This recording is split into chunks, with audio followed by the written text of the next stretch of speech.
السلام علیکم ورحمۃ اللہ وبرکاتہ۔ الحمد للہ وکفا وسلام علی عبادہ الذین اصطفیٰ۔ اشہد ان لا الہ الا اللہ وحدہ لا شریک لہ واشہد ان محمدا عبدہ ورسولہ صلی اللہ علیہ وآلہ وسلم۔ اللہم صلی علی محمد وعلی آل محمد کما صلیت علی ابراہیم وعلی آل ابراہیم انک حمید مجید۔ اللہم بارک علی محمد وعلی آل محمد کما بارکت علی ابراہیم وعلی آل ابراہیم انک حمید مجید۔ اما بعد فاعوذ باللہ السمیع العلیم من الشیطان الرجیم من ہمزہ ونفخہ ونفثہ۔ بسم اللہ الرحمن الرحیم۔ لیس البر ان تولوا وجوہکم قبل المشرق والمغرب ولكن البر من آمن باللہ والیوم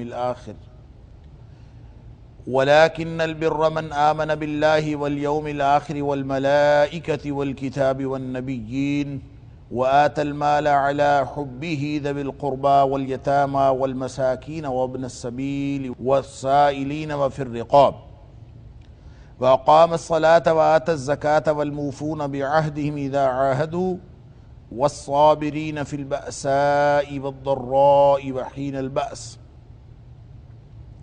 أولئك الذين صدقوا وأولئك هم المتقون۔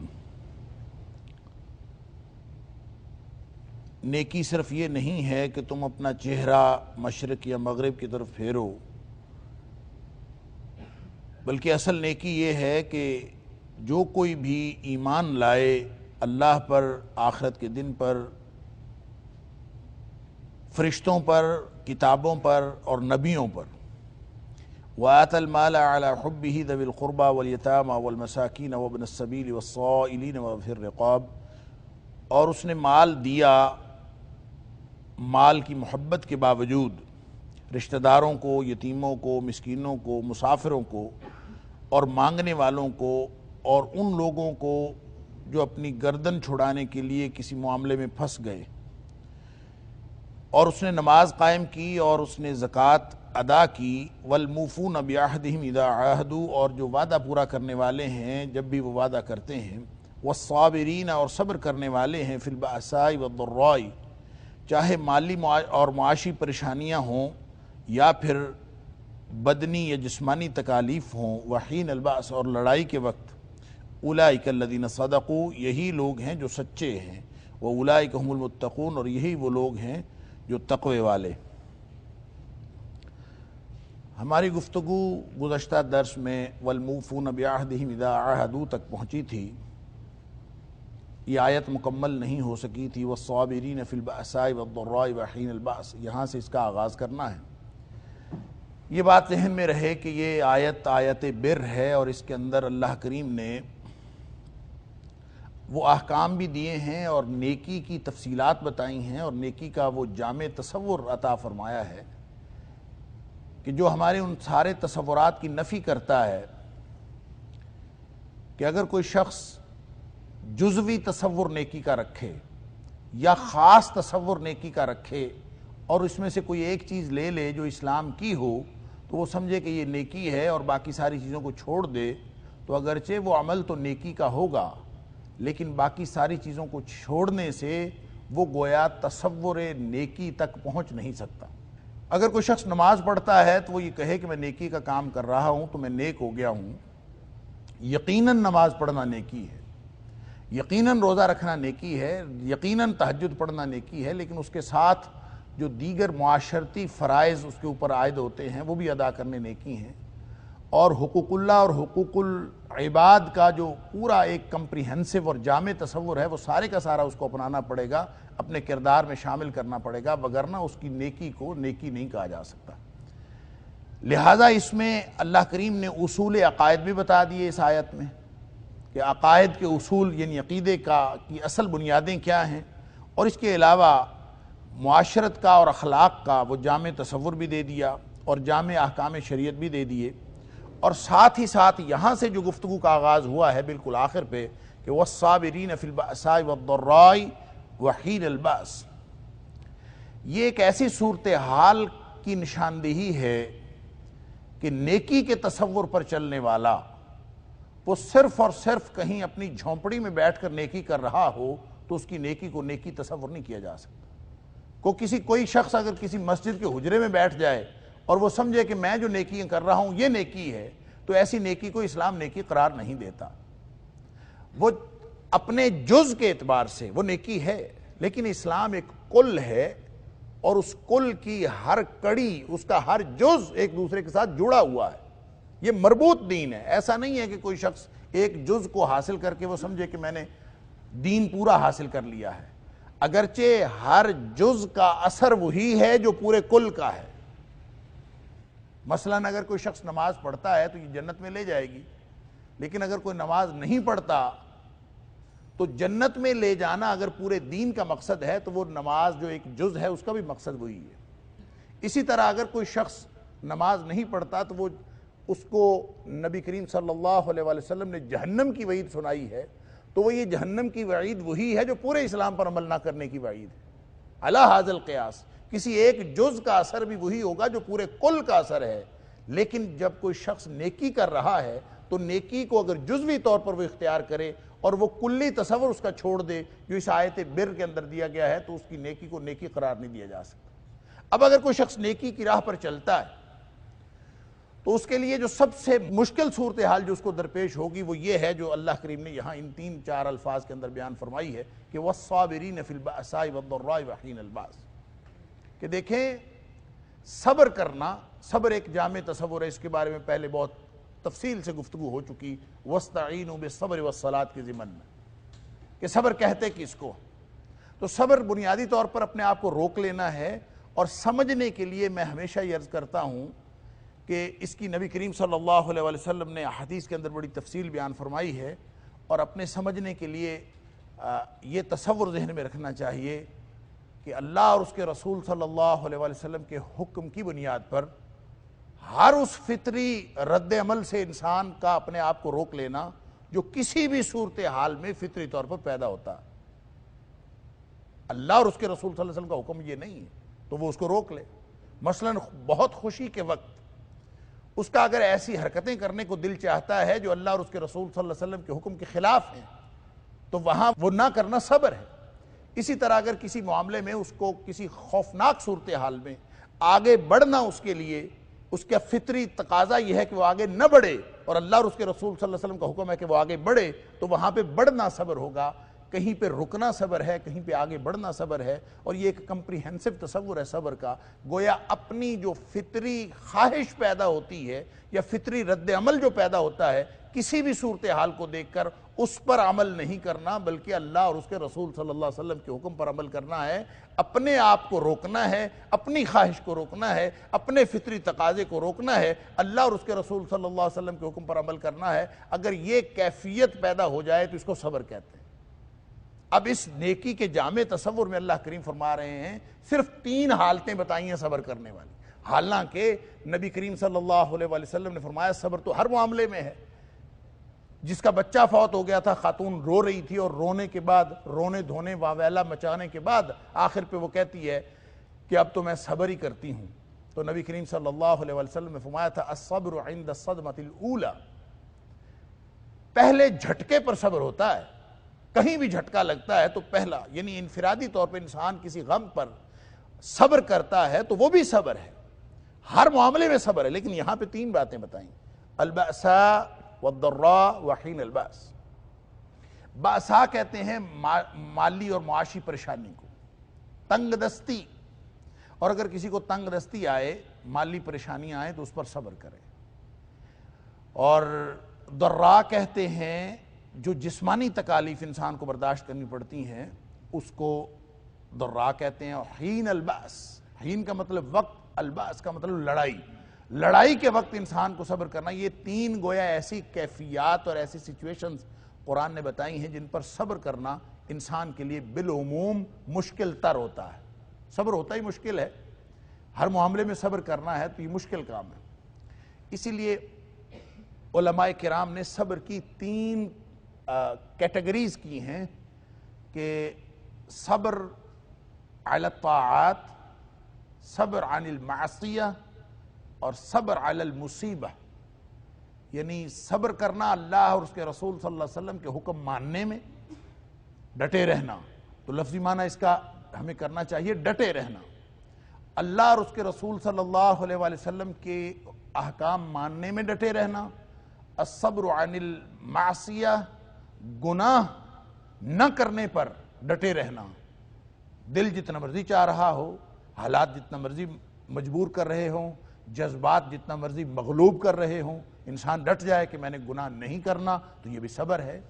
اور اسی طرح صبر علی المصیبہ کہ کسی بھی مصیبت کے وقت انسان صبر کرے. تو ان 3 مصیبت کے اوقات میں سے یہ اوقات ہیں. ایک تو انسان کو جب مالی پریشانی آتی ہے، کوئی حل نہیں نظر آتا.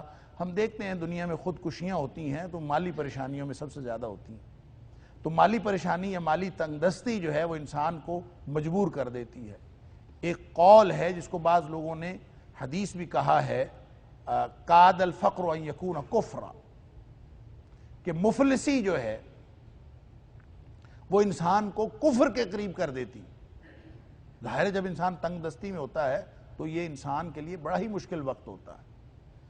اور یہ بھی امتحان ہے، اگر اللہ تعالیٰ کسی کو مال دے دیتا ہے تو وہ بھی امتحان ہے، لیکن نتائج کے اعتبار سے، بھگتنے کے اعتبار سے اور صبر کے اعتبار سے اگر مالی پریشانی آئے، انسان کو تنگ دستی آئے تو یہ امتحان زیادہ مشکل ہے. لیکن نتائج کے اعتبار سے زیادہ مشکل امتحان مال ہونا ہے. مال کا ہونا وہ زیادہ بڑا امتحان ہے نتائج کے اعتبار سے، کہ انسان کو حساب دینا پڑے گا سارے مال کا. بھگتنے کے اعتبار سے، برداشت کرنے کے اعتبار سے اور صبر کے اعتبار سے یہ بڑا امتحان ہے کہ اس کے پاس کچھ بھی نہ ہو، محرومیاں ہیں، محتاجیاں ہیں، طرح طرح کی احتیاج ہے. تو یہ ان حالات میں زیادہ مشکل ہوتا ہے. تو یہ حالات عام طور پہ پیدا بھی اس وقت ہوتے ہیں کہ اس کا تعلق پورے معاشرے کے ساتھ، کہ جسمانی تکالیف اور مالی پریشانیاں آتی ہیں اس وقت جب انسان اپنی نیکی کا تصور لے کے وہ جامع تصور جو اللہ کریم نے دیا ہے اس پر عمل کرنے کے لیے جب وہ میدان عمل میں نکلتا ہے تو یہ ساری پریشانیاں اس کو فیس کرنی پڑتی ہیں. ہو سکتا ہے کسی وقت اس کو اپنی نیکی کی وجہ سے مالی پریشانی کا سامنا کرنا پڑے، ہو سکتا ہے کسی وقت اس کو اپنی نیکی کی وجہ سے جسمانی تکالیف برداشت کرنی پڑے. ہم دیکھتے ہیں کہ نبی اکرم صلی اللہ علیہ وسلم اور آپ کے صحابہ کرام انہوں نے طرح طرح کی تکالیف برداشت کی. اس قدر مکہ کا ماحول مشکل ہو گیا تھا کہ نبی کریم صلی اللہ علیہ وسلم نے لوگوں کو حبشہ ہجرت کر جانے کی اجازت دی تھی. اور جتنا جسمانی تکالیف انہوں نے برداشت کی، جتنی مالی پریشانیاں انہوں نے برداشت کی، لیکن ایک اگلی بات ہے وحین الباس، لڑائی کے وقت. اب نیک آدمی بھلا لڑتا ہے؟ ہمارے ہاں جو نیکی کا تصور ہے وہ یہ ہے کہ تمہارا اگر کوئی شخص، جیسے عیسائیوں نے ہمیں سمجھایا ہے ایک رواداری کا تصور اور نیکی کا تصور، کہ کوئی تمہارے گال پر تھپڑ مارے تو دوسرا گال بھی آگے کر دو تاکہ وہ ایک اور مار لے، کوئی حرج نہیں. اسلام ایسا تصور نہیں دیتا، راہبوں والا تصور اور ایسا خانقاہوں کا تصور کہ انسان اپنی خانقاہوں میں بیٹھ کے ایسی نیکی کا تصور دے، خاص روپ دھار لے، اس کو اسلام نیکی نہیں کہتا. اب دیکھیں نیکی چلی کہاں سے تھی. گزشتہ درس میں آپ نے سنا ایمان سے بات چلتی ہے. یہ پوری آیت آپ پڑھ لیجئے، نیکی کا پورا تصور سامنے آ جاتا ہے. ایمان اور عقیدے سے بات چلتی ہے اور پھر ڈائریکٹ معاشرت پہ آتی ہے. حقوق اللہ بھی اس میں، اقامت الصلاۃ و آت الزکوٰۃ بھی آتے ہیں، اور پھر لوگوں کے حقوق ہیں، اور وہ بھی جامع حقوق ہیں کہ مال کی محبت کے باوجود آپ نے رشتہ داروں کو دینا ہے، یتیموں کو دینا ہے، مسکینوں کو دینا ہے، مانگنے والوں کو دینا ہے، مسافروں کو دینا ہے، اور جو لوگ کسی مصیبت میں پھنس گئے ہیں وفر رقاب، ان کی گردنیں چھڑانے کے لیے دینا ہے. اس کا تعلق میں نے عرض کیا تھا کہ غلامی کے ساتھ تھا، کہ جو مکاتبت کر لے کہ غلام اپنے آقا کے ساتھ میں اتنے پیسے دے کے اپنے آپ کو چھڑا لوں گا تو وہ پھر رقاب ہے. آج کے دور میں کوئی کہیں ضمانت دے کے پھنس جائے کوئی آدمی، یا کسی بھی مصیبت میں کوئی آدمی کسی وجہ سے پھنس جاتا ہے تو وہ پھر رقاب آ جاتا ہے، اس کی گردن چھڑانے کے لیے آپ اس کی مدد کریں، یہ ہو سکتا. تو یہ جو سارے اعمال ہیں یہ نیکی کے اندر شامل ہیں. لیکن جب آپ نیکی کے راستے پر چلیں گے تو آگے سے برائی آپ سے ٹکرائے نہ، یہ ناممکن ہے. یعنی لڑائی کب ہوتی ہے؟ جب آپ کا تصادم ہوتا ہے. نیکی کے تصور پر جب کوئی شخص چلتا ہے تو آگے سے ٹکراؤ لازماً ہوتا ہے. نبی اکرم صلی اللہ علیہ وسلم کو جو ماڈریشن کا تصور تھا، جو ماڈریشن کا آئیڈیا تھا کہ ہم ایک دوسرے کے ساتھ افہام و تفہیم کے ساتھ رہیں، مداہنت کے ساتھ رہیں، وہ آئیڈیا کفار مکہ نے بھی نبی کریم صلی اللہ علیہ وسلم کو دیا تھا، اور انہوں نے کہا تھا کہ ہم ایسا کر لیتے ہیں کہ ایک سال ہم سب مل کے تیرے خدا کی بندگی کر لیا کریں گے، اور ایک سال ہم سب مل کے ہمارے خداؤں کی بندگی کر لیا کریں گے، تاکہ ہم آپس میں ہم آہنگی کے ساتھ اور معاشرتی امن کے ساتھ ہم رہ سکیں، فساد نہ پھیلے۔ فساد سے بچنے کے لیے بڑا ماڈریشن کا شاندار تصور دیا تھا۔ اللہ تعالیٰ نے نبی کریم صلی اللہ علیہ وسلم کو اسی تصور کے جواب میں فرمایا تھا، قُلْ يَا أَيُّهَا الْكَافِرُونَ لَا أَعْبُدُ مَا تَعْبُدُونَ۔ ہمارے تصورات بھی مختلف ہیں، ہمارا طرز عمل بھی مختلف ہے، جس کی تم بندگی کرتے ہو میں اس کی بندگی نہیں کر سکتا۔ تمہاری عبادیت کا نظام مختلف ہے، میری عبادیت کا نظام مختلف ہے، میرا مدعا اور مقصد اور ہے، تمہارا مدعا اور مقصد اور ہے۔ یعنی ہر اعتبار سے ان کو، اور پھر اسی طرح سورہ نون والقلم کے اندر فرمایا کہ فَلَا تُطِعِ الْمُكَذِّبِينَ، یہ جھوٹے لوگ ہیں، ان کی بات نہیں ماننی۔ وَدُّوا لَوْ تُدْهِنُ فَيُدْهِنُونَ، وہ تو چاہتے ہیں کہ تھوڑے سے ڈھیلے تم پڑو اور وہ بھی ڈھیلے ہو جائیں، اور آپس میں تم محبتوں سے رہو، نفرت نہ ہو، نفرتیں مٹاؤ۔ یہ کیسا خوبصورت نعرہ ہے جو کفار مکہ نے بھی دیا تھا، اور آج کے دور میں بھی ہمیں انسانیت کے نام پر ایسا تصور ملتا ہے۔ یہ نیکی کا تصور نہیں ہو سکتا۔ نیکی جہاں ہوگی وہاں پہ تصادم برائی کے ساتھ لازماً ہوگا۔ ممکن نہیں ہے کہ برائی کے ساتھ تصادم نہ ہو اور آپ کو مشکلات پیش نہ آئیں۔ آپ انفرادی نیکی تو پنپ سکتی ہی نہیں، اور انفرادی نیکی اگر آپ کسی خانقاہ میں بیٹھ کے کرتے ہیں تو اس نیکی کو اسلام کے جامع تصور نیکی کے مطابق قرار نہیں دیا جا سکتا۔ تو اقبال نے کہا تھا کہ نکل کر خانقاہوں سے ادا کر رسم شبیری، کہ فقر خانقاہی ہے فقط اندوہ دلگیری، کہ اگر آپ وہیں بیٹھے رہتے ہیں اس کو فقیری کہتے ہیں، آپ کہتے ہیں کہ یہ نیکی ہے، تو یہ نیکی نہیں ہے، یہ تو اسلام کو محدود کر دینے کے مترادف ہے۔ اور جب آپ نکلیں گے تو ٹکراؤ پیدا ہوگا، اور جب ٹکراؤ پیدا ہوگا تو وہی تو صبر کا معاملہ ہے۔ گویا صبر وہ جامع صفت ہے جو تمام اخلاق کو حاوی ہے، انسان کے انفرادی معاملات سے لے کر اجتماعی معاملات تک، اطاعت سے لے کر معصیت سے بچنے تک، اور پھر انسان کو ان تمام خطرات اور خدشات سے ٹکرانے تک کہ جو انسان نیکی کے رستے پر چلتا ہے تو اس کو جہاں جہاں ٹکرانا پڑتا ہے۔ آپ کو معلوم ہے کہ وہاں سورۃ العصر کے اندر اللہ کریم نے 4 درجے بتائیں کہ والعصر ان الانسان لفی خسر، ہر انسان خسارے میں ہے، الا الذین آمنوا، یہ پہلا درجہ ہے۔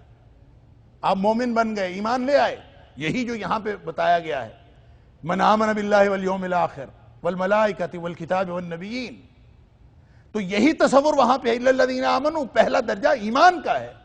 لیکن اس سے اگلا درجہ ہے وعملوا الصالحات، پھر نیک عمل کرنا پڑے گا، یہ اگلا درجہ ہے، اس کے بغیر خسارہ ہی خسارہ ہے۔ اور جب آپ ایمان کی بنیاد پر کردار بناتے ہیں اور کردار کی بنیاد ایمان پر رکھتے ہیں تو پھر آپ آگے چلتے ہیں تو اگلا مرحلہ لازماً آتا ہے کہ وہ یہ کہ نیکی انفرادی کی بجائے اجتماعی ہو جاتی۔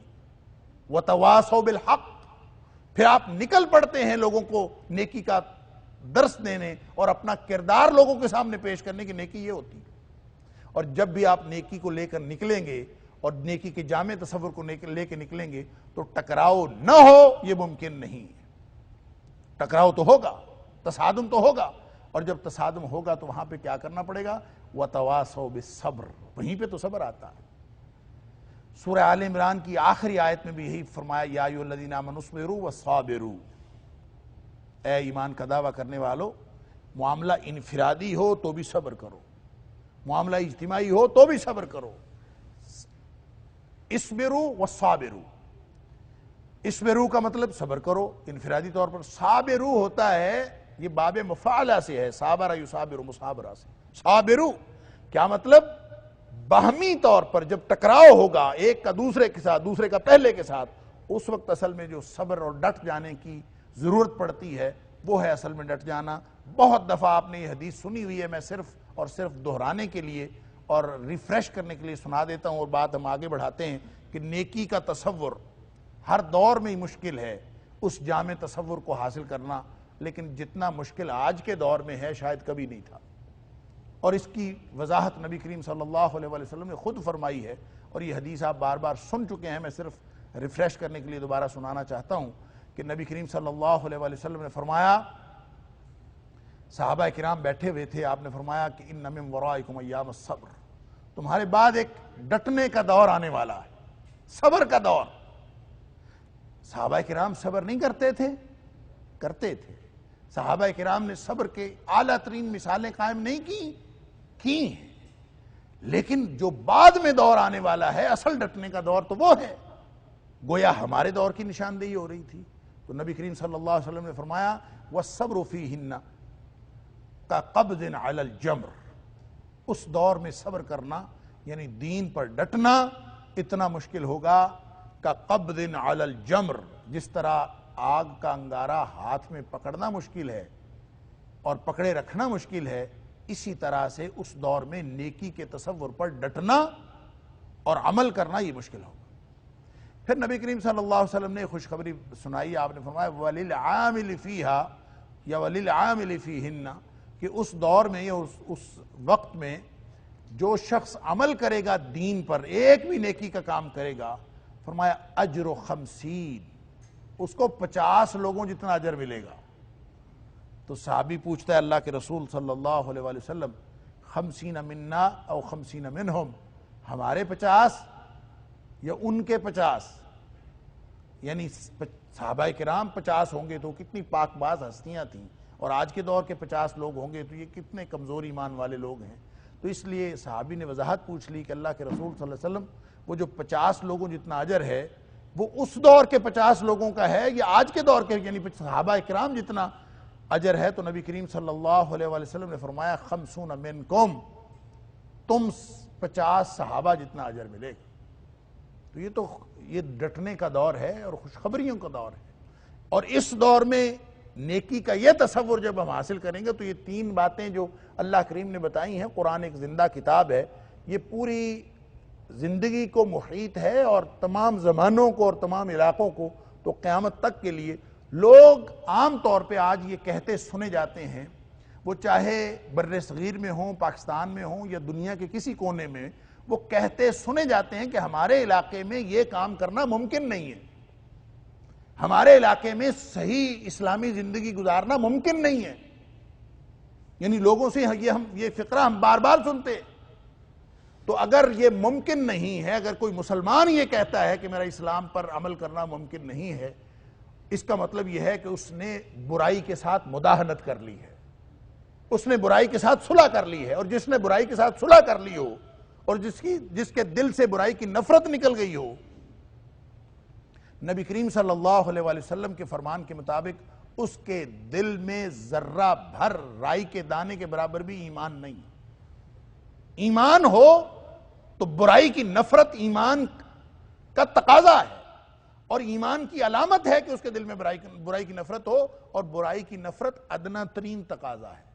جو اعلیٰ تقاضا ہے وہ تو حدیث آپ نے سنی ہوئی ہے، من رآ منکم منکرا فلیغیرہ بیدہ، جو کسی برائی کو دیکھے تو پہلا درجہ تو یہی ہے، اگر اس کے پاس اختیار طاقت ہے، قوت اقتدار اللہ نے دیا ہے، تو اس برائی کو وہ ہاتھ سے روکے۔ یہ ٹکراؤ ہونا، یہ تصادم ہونا نیکی اور برائی کا، یہ تقاضا ہے نیکی کے جامع تصور، یہ اسلام کا تقاضا، یہ ایمان کا تقاضا۔ لہٰذا جو بھی تم میں سے کسی برائی کو دیکھے اس کو روک دے ہاتھ سے، اور اگر نہیں روک سکتا فَإِن لَمْ يَسْتَطِعْ فَبِلِسَانِهِ، اگر وہ اس کو ہاتھ سے نہیں روک سکتا تو کم از کم زبان سے تو روکے۔ لیکن بعض اوقات ایسا ہوتا ہے کہ ایسی اخلاقی جرت بھی انسان کے پاس نہیں ہوتی کہ انسان زبان سے کسی چیز کو روک سکے، تو کم از کم دل سے تو برا سمجھے۔ فَإِن لَمْ يَسْتَطِعْ فَبِقَلْبِهِ، دل سے برائی کو برائی جو شخص سمجھتا ہے تو اس کا مطلب ہے ایمان کسی نہ کسی سطح پر موجود ہے، اور جب برائی کی نفرت بھی دل سے نکل گئی، برائی کے ساتھ صلح کر لی، آپ کہتے ہیں ممکن نہیں ہے، یہاں پہ نیکی کا وہ تصور ممکن نہیں ہے، جب یہ تسلیم آپ کر لیتے ہیں تو اس کا مطلب ہے آپ نے برائی کے ساتھ صلح کر لی ہے، آپ نے مداہنت کا رویہ اپنا لیا ہے، جس کے لیے قرآن نے کہا تھا فَلَا تُطِعِ الْمُكَذِّبِينَ فَتُدْهِنُ فَيُدْهِنُونَ۔ وہ تو چاہتے ہیں کہ آپ ڈھیل کریں تو وہ بھی ڈھیل کر دیں، ایک ماڈریشن کا رویہ، ایک درمیانی صورت وہ تو چاہتے ہیں، لیکن نیکی اور برائی آپس میں مل نہیں سکتی، ان کی صلح نہیں ہو سکتی۔ جب ان کی صلح نہیں ہوگی تو ہر نیک آدمی جو نیکی کے راستے پر چلے گا، جو قبلہ رو منہ بھی کرے گا، جو ایمان کی بات بھی کرے گا، من آمن باللہ والیوم الاخر، اور مال بھی دے گا، خرچ بھی کرے گا، اقام الصلاۃ بھی کرے گا، آتا الزکوٰۃ بھی کرے گا، جو نیکی کے اس جامع تصور کو لے کے جائے گا تو اس کو ٹکراؤ اور تصادم کا سامنا تو کرنا پڑے گا یقیناً۔ پھر یہ تینوں سچویشنز پیدا ہوتی ہیں اور اس پر اس کو ڈٹنا پڑے گا، والصابرین فی البأساء والضراء وحین البأس۔ یہ قرآن بتانا چاہتا ہے کہ تم اس نیکی کو نیکی نہ سمجھو جو برائی کو تکلیف ہی نہیں دیتی۔ جس نیکی سے برائی کو کوئی تکلیف نہیں ہے وہ کہاں کی نیکی ہے؟ نیکی تو ہوتی وہ ہے جس کا برائی کے ساتھ تصادم ہوتا ہے، ٹکراؤ ہوتا ہے، اور پھر ڈٹنے کا موقع آتا ہے۔ اور جب کوئی شخص ڈٹتا ہے، والصابرین، ڈٹ جانے والے، چاہے مالی اور معاشی پریشانیاں آ جائیں، چاہے ان کو جسمانی تکالیف برداشت کرنی پڑیں۔ ہماری پوری تاریخ یہی بھری پڑی، ہمارے مشاہیر، صحابہ کرام، تابعین عظام اور ائمہ کرام دین کے لیے انہوں نے کتنی کتنی سختیاں جھیلیں۔ اللہ اکبر۔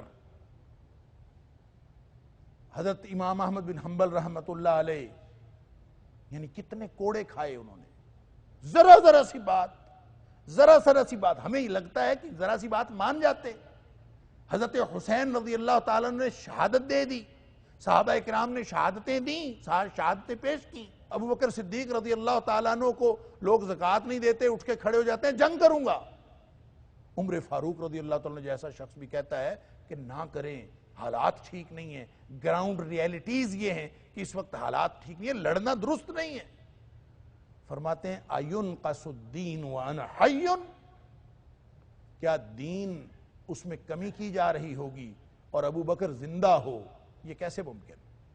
تو ٹکرانا تو پڑے گا۔ وَالصَّابِرِينَ فِي الْبَأْسَاءِ وَالضَّرَّاءِ وَحِينَ الْبَأْسِ، یہ جو صبر ہے، یہ جو ڈٹ جانا ہے، یہ اس نیکی کے تصور کے ساتھ شامل ہے، اس نیکی کے تصور کو شامل ہے جو ایمان سے شروع ہوتا ہے، جس میں نمازیں بھی ہیں، جس میں تہجدیں بھی ہیں، جس میں سطر ڈھانپنا بھی ہے، جس میں پردہ کرنا بھی ہے، جس میں داڑھی رکھنا بھی ہے، جس میں لوگوں کو نیکی کی دعوت دینا بھی ہے، لوگوں کے سامنے کردار پیش کرنا بھی ہے، اور اپنا پورا نظام، اپنی مالیات، اپنی تعلیم، اپنے پورے شعبہ زندگی اللہ کی اطاعت میں کرنے ہیں۔ جو شخص اس پورے جامع تصور نیکی کو نہیں سمجھتا اور اس کو نہیں اپناتا، اس کا ایمان اور اسلام کے ساتھ کوئی تعلق نہیں، وہ لے کے پھرتا رہے۔ اور یہ میں بار بار آپ کو کوٹ کر چکا ہوں، اور آپ نے سنی ہوئی ہے وہ روایت کہ نبی کریم صلی اللہ علیہ وسلم نے اس خاتون کے بارے میں یہ کہا تھا کہ وہ جہنم میں جائے گی جو نمازیں بھی پڑھتی تھی، تہجد بھی پڑھتی تھی، صدقہ بھی کرتی تھی۔ حدیث کے اندر آتا ہے صدقہ بھی کرتی تھی، لیکن پڑوسی تنگ رہتا تھا۔ کیا مطلب؟ نماز پڑھی، تہجد پڑھی، صدقہ دیا، اللہ کے حقوق ادا ہوئے، لیکن ایک ایسا پڑوسی کا حق تلف ہوا کہ جس کے نتیجے میں اس کی ساری نیکیاں ضائع ہو گئیں۔ تو اس کا مطلب یہ ہے کہ وہ جامع تصور حاصل کرنا ہوگا۔ فرمایا اولئک الذین صدقوا، جو اس طرح کا تصور اپنائیں گے یہ سچے لوگ ہیں۔ اب یہ بڑی خوبصورت بات قرآن نے کہی کہ وہ سچے ہیں، اولئک الذین صدقوا واولئک هم المتقون، یہی سچے ہیں، یہی متقی ہیں۔ شروع میں کہا تھا کہ 3 گروہ انسانوں کے، اور 3 گروہوں میں سے ایک گروہ کامیاب ہے، اور وہ کون ہے؟ متقین، یا متقون کہہ لیں، متقی لوگ کامیاب ہیں۔ منافقین اور کافرین کامیاب نہیں ہیں، عمل کے اعتبار سے، اللہ کی نازل کردہ ہدایت کے اعتبار سے، اور اس کو رسپونس دینے کے اعتبار سے، رسپونڈ کرنے کے اعتبار سے۔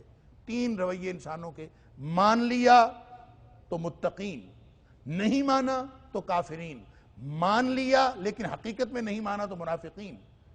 تو ان دونوں کے لیے جہنم ہے، صرف متقیوں کے لیے جنت ہے۔ تو فرمایا جس کو ڈھونڈنا ہے کہ متقی کون ہوتا ہے، ایسا تصور نیکی اپنی زندگی میں اپنانے والا متقی ہوتا ہے۔ لیکن یہ جو اولئک الذین صدقوا کہا ہے نا، اس نے بہت سارے راز واضح کر دیے ہیں. یعنی ایسا ہو سکتا ہے کہ بہت سارے لوگ ہوں جو اپنے آپ کو نیک سمجھتے ہوں اور دنیا بھی ان کو نیک سمجھتی ہو، وہ سچے نہیں ہیں. سچا وہ ہوگا جو اس معیار پر پورا اترتا ہوگا. یہ سانچہ ہے نیکی کا، اس سانچے پر آپ اس کو پرکھ لیں تو صرف خاص قسم کا لباس پہن کر یا خاص قسم کا روپ دھار کر اگر کوئی شخص اپنے آپ کو نیک گردان رہا ہے یا لوگ اس کی نیکی کے معترف ہیں تو سمجھ لیجئے کہ وہ جھوٹے لوگ ہیں. وہ اپنے نیکی کے تصور میں جھوٹے ہیں، اپنے نیکی کے کردار میں جھوٹے ہیں. سچا وہ ہوگا جو اس سانچے میں جس کی زندگی پوری ہوتی ہے. آپ ذرا اس کے قریب ہو کے تو دیکھیں، اگر اس کا ایک روپ آپ کو نیک نظر آ رہا ہے اور اس کی باقی زندگی کے اندر نیکی کا تصور موجود نہیں ہے. خدمت خلق کر لینا نیکی ہے، لوگوں کے حقوق ادا کر لینا نیکی ہے، لیکن اللہ کے حقوق ادا کرنا بھی تو نیکی ہے. کوئی شخص اگر ایک حصہ بھی چھوڑتا ہے اور جان بوجھ کے چھوڑے، علماء نے تو یہاں تک لکھا ہے سنت عمل، فرائض چھوڑنا تو دور کی بات، سنت عمل جو سنت ہے، گویا جو سنت ہے اس کو چھوڑنے پر وعید نہیں ہے. تو جو شخص سنت بھی چھوڑتا ہے اور سنت اس لیے چھوڑتا ہے کہ اس کی کوئی حیثیت نہیں ہے، کیا ضرورت ہے مجھے، اور وہ اپنا رویہ یہ بناتا ہے سنت کے بارے میں اس کی ضرورت نہیں، اور جو اس رویے کی وجہ سے سنت چھوڑتا ہے تو تارک سنت بھی گناہگار ہے. وہ گویا اس نے نبی کریم صلی اللہ علیہ وسلم کی توہین کا ارتکاب کیا ہے جب اس نے نبی پاک صلی اللہ علیہ وسلم کی سنت کو اس طرح سے چھوڑا. رہ گئی اور بات ہے، اور یہ تحقیر کر کے چھوڑ دینا کہ اس کی کوئی حیثیت نہیں ہے. تو بات واجبات اور فرائض کی نہیں ہے، یہ بات تو آتی ہے سنتوں تک اور مستحبات تک. پورے دین کا ایک تصور جب تک ہماری زندگی میں نہیں ہوگا اس وقت تک ہم سچے نہیں ہو سکتے. اولئک الذین صدقوا، یہ ہیں سچے. اب میں اور آپ، ہم سب، اور من حیث القوم پورا معاشرہ، ہم اپنے آپ کو اس سانچے میں دیکھیں، کیا ہم اس سانچے پر پورے اترتے ہیں نیکی کے تصور پر؟ اگر نیکی کے اس تصور پر پورے اترتے ہیں تو ہمیں خوش ہونا چاہیے کہ الحمدللہ ہم نیک. اور اگر ایسا کچھ نہیں ہے، کوئی ایک چیز ہمارے پاس ہے دوسری نہیں ہے، دوسری ہے پہلی نہیں ہے تیسری ہے، تو اس کا مطلب یہ ہے کہ ہمیں اپنے آپ کو سدھارنا ہوگا. نیکی کے اس تصور پر آئیں گے تو پھر ہم اپنے دعوے میں سچے ہوں گے. اور جس دن ہم اپنے دعوے میں سچے ہو گئے، اس دعوے میں کہ ہم اللہ کی بندگی کرنے میں اور اللہ کی ناراضگی سے بچنے میں اور اللہ کی خوشنودی حاصل کرنے میں زندگی گزارنا چاہتے ہیں، وہی متقی ہوتا ہے. جس دن ہم اپنے اس دعوے میں سچے ہو گئے کہ میں ہر وقت اللہ کی ناراضگی سے بچنے کی کوشش کروں، چاہے میں اکیلا ہوں، چاہے میں خلوت میں ہوں، چاہے میں جلوت میں ہوں، اگر میں ہر وقت اللہ کی ناراضگی سے بچنے کی کوشش کروں، ہر وقت اللہ کی رضامندی اور خوشنودی حاصل کرنے کی تڑپ میں رہوں، تو پھر میں سچا ہوں اپنے کردار میں. اور میں اگر سچا ہو گیا تو سورہ اعراف میں قرآن پاک نے کہا ہے کہ جو لوگ وَلَوْ أَنَّ أَهْلَ الْقُرَىٰ آمَنُوا وَاتَّقَوْا، اور واقعتاً اگر یہ لوگ اس تڑپ کے ساتھ زندگی گزار رہے ہوں، واقعی ایمان ہو، واقعی متقی ہوں. متقی کون؟ ہر وقت اس تڑپ میں رہنے والا کہ میں نے اللہ کی ناراضگی سے بچنا ہے اور اللہ کی رضامندی حاصل کرنا. مجھ سے کوئی ایک کام ایسا سرزد نہ ہو جائے جو کہیں میرے اللہ کی ناراضگی کا باعث بن جائے. کوئی ایک کام ایسا ہونے سے رہ نہ جائے جو میرے اللہ کی خوشنودی کا باعث بن سکتا ہے. جس کے دل میں یہ تڑپ ہے وہ متقی ہے. تو اللہ تعالیٰ فرماتا ہے وَلَوْ أَنَّ أَهْلَ الْقُرَىٰ آمَنُوا وَاتَّقَوْا، یہ بستیوں والے اگر واقعی مومن ہوتے اور واقعتاً ان کے دل میں وہی تڑپ ہوتی اللہ کو راضی کرنے کی اور اللہ کی ناراضگی سے بچنے کی، لَفَتَحْنَا عَلَيْهِمْ بَرَكَاتٍ مِّنَ السَّمَاءِ وَالْأَرْضِ، تو ان پر ہم زمین و آسمان سے خیر و برکت کے دروازے کھول دیتے. وَلَكِنْ كَذَّبُوا، لیکن یہ جھوٹے نکلے ہیں، تکذیب کی ہے انہوں نے. دعویٰ ان کا اور ہے، عمل ان کا اور ہے. تو جب ہم جھوٹے ہیں تو پھر اللہ کا کوئی وعدہ نہیں ہے. فَأَخَذْنَاهُمْ بِمَا كَانُوا يَكْسِبُونَ، اللہ تعالیٰ فرماتے ہیں چونکہ جھوٹے نکلے اس لیے ہم نے ان کے کرتوتوں کے سبب ان کو پکڑا ہوا ہے. یہ جو ان کو ان کے اوپر پکڑ آئی ہوئی ہے، یہ ان کے کرتوتوں کے سبب آئی، مگر نہ اگر مومن ہو تو اس کے اوپر تو کوئی غالب آ ہی نہیں سکتا۔ اللہ تعالیٰ نے قرآن میں فرمایا سورہ آل عمران کے اندر کہ ان ینصرکم اللہ فلا غالب لکم، اللہ اگر تمہاری مدد کر رہا ہو تو اللہ جب مدد کر رہا ہو تو فلا غالب لکم، تم کبھی مغلوب نہیں ہو سکتے، چاہے تمہارے انفرادی معاملات ہوں چاہے اجتماعی معاملات ہوں، کبھی مغلوب نہیں ہو سکتا انسان اگر اللہ مدد کر رہا ہو۔ اور اگر اللہ ہی مدد چھوڑ جائے فمن ذا الذی ینصرکم من بعدہ، تو جو کافر ہوتے ہیں نا ان کی مدد کرنے والے دنیا کے بہت سارے ایلیمنٹس ہوتے ہیں، مومن کی مدد اللہ کرے تو کرے اور کوئی کر ہی نہیں سکتا۔ مومن کے لیے اور ہیں کامیابی اور ناکامی کے پیمانے، کافر کے لیے اور ہیں، لہذا فرمایا وَعَلَى اللَّهِ فَلْيَتَوَكَّلِ الْمُؤْمِنُونَ، مومنوں کا توکل اور بھروسہ تو صرف اللہ پر ہونا چاہیے۔ اگر ایسی زندگی ہے، اللہ کی مدد آ رہی ہے تو ہمیں تو مغلوبیت کا شکار ہونا ہی نہیں چاہیے، لیکن ہم مغلوبیت کا شکار ہیں، اور اللہ کی مدد کب آتی ہے؟ اللہ تعالیٰ نے فرمایا وَأَنْتُمُ الْأَعْلَوْنَ إِن كُنتُم مُؤْمِنِينَ، اگر تم مومن ہو اپنے ایمان کی فکر کرو، مومن ہو تو تمہارا سارا عروج اور کامیابی تمہارا مقدر ہے۔ تو اولئک الذین صدقوا واولئک هم المتقون، یہ بتاتا ہے کہ یہ جو اللہ کریم نے پوری تفصیلات بتا دی ہیں، اب اگر کوئی بھی شخص اپنی زندگی اس سانچے میں گزارے گا تو سچا ہوگا، اور اگر سچا ہوگا تو پھر وہ متقی بھی ہوگا، اور اگر متقی ہوگا تو پھر اللہ کی رحمتیں اس کے اوپر نازل ہوں گی۔ یہ ہو نہیں سکتا کہ کوئی شخص ہر وقت اللہ کی ناراضگی سے بچنے اور اللہ کی رضامندی حاصل کرنے کی کوشش کر رہا ہو اور اس کے اوپر اللہ کی رحمت نازل نہ ہو، یہ کیسے ہو سکتا؟ جو اللہ کی نہیں موڑتا اللہ اس کی نہیں موڑتا۔ من کان للہ کان اللہ لہ، جو اللہ کا ہو جاتا ہے اللہ اس کا ہو جاتا ہے، اور جس کا اللہ ہو جائے اس کو اور کیا چاہیے؟ اللہ تعالی ہم سب کو نیکی کا یہ تصور اپنانے کی توفیق عطا فرمائے۔ یا ایھا الذین آمنوا کتب علیکم القصاص فی القتلى الحر بالحر والعبد بالعبد والانثى بالانثى فمن عفی له من اخیہ شیء فاتباع بالمعروف واداء الیہ باحسان ذلک تخفیف من ربکم ورحمہ فمن اعتدى بعد ذلك فله عذاب علیم۔ اے ایمان کا دعویٰ کرنے والو، فرض کر دیا گیا ہے تمہارے اوپر قصاص، بدلہ لینا، فی القتلى مقتولوں کے بارے میں، الحر بالحر آزاد کے بدلے میں آزاد، والعبد بالعبد غلام کے بدلے میں غلام، والانثى بالانثى عورت کے بدلے میں عورت، فمن عفی لہ، اور پس جس کو معاف کر دیا گیا، من اخیہ اس کے بھائی کی طرف، شیئن کچھ تھوڑا بہت، فاتباع بالمعروف پس پیروی کرنی ہے معروف کے ساتھ، معروف طریقے سے، واداء الیہ اور ادائیگی کر دینی ہے اس کی بے احسان احسان کے ساتھ بہترین طریقے سے، ذالک تخفیف من ربکم ورحمہ، یہ آسانی ہے تمہارے رب کی طرف سے، ورحمہ اور رحمت ہے، فمن اعتدى بعد ذالک پس جس نے بھی زیادتی کی اس کے بعد بھی، فلہ عذاب علیم اس کے لیے دردناک عذاب ہے۔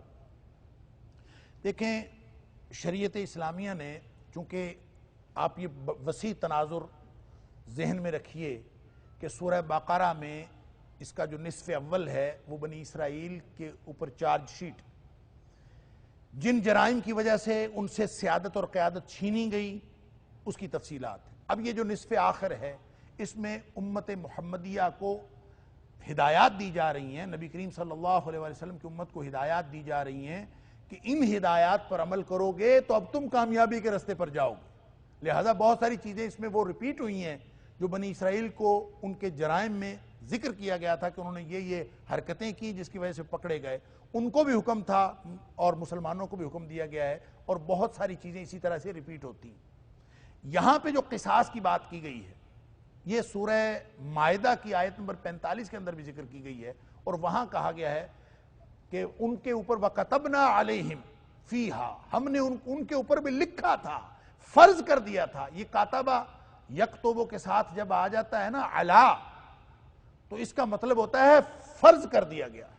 ویسے تو کاتبہ یکتبو کو معنی ہوتا ہے لکھنا، تو جب کاتبہ کے ساتھ علا آتا ہے تو اس کا مطلب ہے فرض کر دیا گیا۔ یہاں پہ فرمایا یا ایھا الذین آمنوا کتب علیکم، اے ایمان والو تمہارے اوپر فرض کر دیا گیا ہے.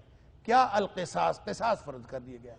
وہاں سورۃ المائدہ کی آیت نمبر 45 کے اندر فرمایا وَكَتَبْنَا عَلَيْهِمْ فِيهَا أَنَّ النَّفْسَ بِالنَّفْسِ وَالْعَيْنَ بِالْعَيْنِ وَالْأَنْفَ بِالْأَنْفِ وَالْأُذُنَ بِالْأُذُنِ وَالسِّنَّ بِالسِّنِّ وَالْجُرُوحَ قِصَاص. وہاں پہ یہ فرمایا گیا کہ ہم نے تورات میں ان کے لیے، یہودیوں کے لیے لکھ دیا تھا کہ جان کے بدلے میں جان، آنکھ کے بدلے میں آنکھ، ناک کے بدلے میں ناک، کان کے بدلے میں کان، دانت کے بدلے میں دانت، والجروح قصاص، زخموں کا بھی عدلہ بدلہ ہے.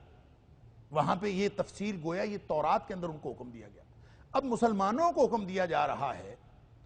تورات میں بھی وہی حکم تھا، اس حکم کی گویا انہوں نے خلاف ورزی کی. جب ان سے قیادت چھن گئی وہ راندہ درگاہ قرار دے دیے گئے. اب ہمیں جو جامع احکام دیے جا رہے ہیں اس میں حرمت جان کے لیے یہ ضروری تھا کہ مسلمانوں کو بھی وہ حکم دیا جائے، اور یہاں ان کو حکم دیا گیا ہے یا ایھا الذین آمنوا کتب علیکم، تمہارے اوپر بھی فرض کیا گیا ہے القصاص فی القتلى، اگر کوئی قتل ہو جائے. قتلہ قتیل کی جمع ہے، اور قتیل کا معنی ہوتا ہے مقتول. مقتول اور قتیل ایک ہی بات، جس کو قتل کیا گیا ہو تو اس کی جمع ہے القتلہ. کہ تمہیں جو کوئی قتل ہو جائے، مقتولوں کے بارے میں قصاص تمہارے اوپر فرض کیا گیا ہے. اب قصاص کا ہم لفظی ترجمہ کرتے ہیں کہ بدلہ، یا بعض اوقات ہم کہتے ہیں قصاص کا مطلب یہ ہے کہ خون کے بدلے میں خون، اور ظاہر ہے عدلہ بدلہ ہی اس کا معنی کرتے ہیں. لیکن اگر ہم اس کو لغت میں دیکھیں تو قصاص کا مطلب بدلہ نہیں ہوتا. قصاص کا مطلب مماثلت ہوتا ہے. لفظی معنی ہے اس کا مماثلت، بلکہ اور زیادہ بنظر غائر اگر دیکھیں تو یہ قص یقص سے ہے، جس کا مطلب ہوتا ہے